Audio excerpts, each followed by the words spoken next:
우리가 함께 나눌 말씀은 열왕기상 14장 21절부터 31절까지의 말씀입니다. 열왕기서를 쓴 저자는 북이스라엘의 역사 그리고 남유다의 역사를 교차해서 우리들에게 이야기해주고 있습니다. 우리가 바로 앞에서 북이스라엘의 왕인 여로보암과 그의 가족이 그야말로 비참한 최후를 맞는 그런 이야기를 보았다면, 그렇다면 이제 남유다의 르호보암은 어떠했는가 하는 것이 오늘 본문의 이야기입니다. 사실 르호보암은 왕이 되는 그 시작부터 좋지 않았던 인물이죠. 하나님의 뜻과는 전혀 상관없는 통치로, 물론 그것이 아버지의 죄악 때문이기는 하지만 어찌되었건 이스라엘이 둘로 분열되어지는 그런 일을 했던 것이 바로 르호보암입니다. 남북이 나뉘어진 그 나라를 보면서 그는 어떤 생각을 했어야 했을까?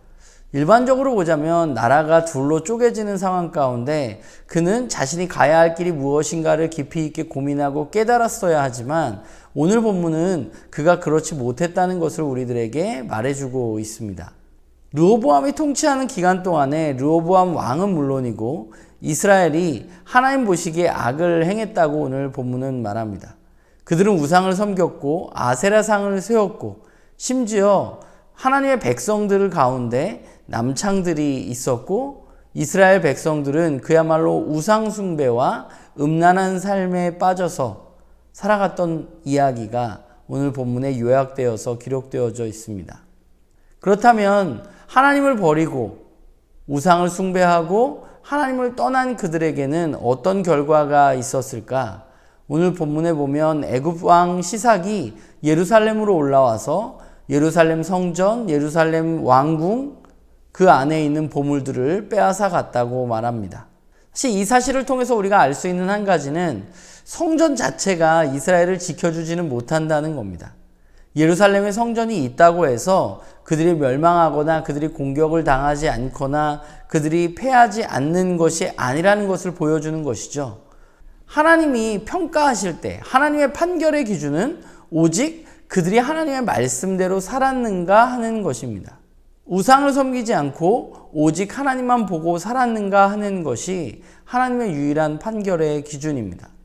그것은 남쪽과 북쪽 모두에게 마찬가지로 적용되어지는 기준입니다. 그러니까 하나님 보시기에 판단 기준 하나예요. 여호와 보시기에 그들이 어떠했는가 하는 것입니다. 왕이라는 것이 원래 평가를 받을 때 정치와 경제나 나라를 어떻게 운영했는가, 어떻게 통치했는가 이런 것들로 평가를 받지만 그건 일반적인 판단 기준이고, 성경은 그것에는 관심이 없습니다. 성경의 기준은 이스라엘 왕들이 남쪽이건 북쪽이건 그들이 얼마나 하나님의 말씀대로 살았는가 하는 것입니다. 그러면 우리는 어떠한가라는 생각을 해보게 되는데요. 가끔 그리스도인으로서 우리가 그 사실을 잊고 있는 것 같아요. 무엇이냐 하면 하나님이 우리를 언젠가 판결하실 것이라는 사실입니다.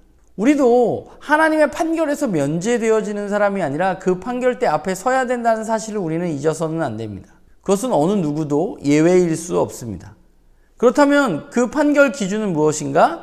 이스라엘 왕들과 똑같습니다. 그 판결 기준은 언제나 한 가지입니다. 우리가 하나님의 말씀을 듣고 하나님의 말씀대로 살았는가 하는 것입니다. 하나님의 판결은 언제나 우리의 행동, 우리의 삶과 연관되어져 있습니다. 이스라엘이 하나님께 제사를 잘 드렸다고 해서 그들이 심판을 받지 않은 것이 아니라는 사실을 우리는 잊지 말아야 하고, 우리가 주일에 교회에 나가서 예배를 드린다고 해도 우리가 그 판결대에서 벗어날 수 없다는 사실을 우리는 기억해야만 합니다. 문제는 우리가 어떻게 살았느냐 하는 것입니다. 그렇다면 우리는 어떻게 하나님의 말씀대로 살아갈 수 있을까? 우리에게 그럴 만한 능력이 있는가? 사실 우리에게는 그럴 만한 힘과 그럴 만한 능력도 존재하지 않습니다. 우리는 무언가 이스라엘 사람들과 굉장히 달라가지고 하나님의 말씀대로 잘 살 수 있는 사람들인가? 그렇지 않습니다. 우리도 눈에 보이는 대로 살고, 또한 우리가 원하는 것, 내가 욕망하는 것을 따라서 살아가는 것이 우리들의 일반적인 모습입니다. 그렇다면 하나님의 말씀을 따라 사는 것이 과연 가능한가? 성경은 우리에게 그것이 가능하다고 말합니다. 어떻게 가능하냐? 우리가 예수 그리스도를 통해서 예수 그리스도 안에 머물 때 우리는 그분으로 말미암아서 하나님의 말씀대로 살아갈 수 있다고 성경이 우리에게 말해주고 있는 것이죠. 우리는 하나님의 말씀대로 살아갈 수 없는 사람이 아니라 하나님의 말씀대로 살아갈 수 있는 사람이라는 사실을 기억해야만 돼요. 그것이 내 힘과 능력은 아니지만 우리가 그리스도 안에 거할 때 우리는 주님과 함께 하나님의 말씀대로 살아갈 수 있는 것입니다. 그러니까 우리는 이 사실을 믿음으로 받아들여야만 합니다. 내가 그리스도 안에서 하나님의 말씀대로 살아갈 수 있는 사람이라는 사실.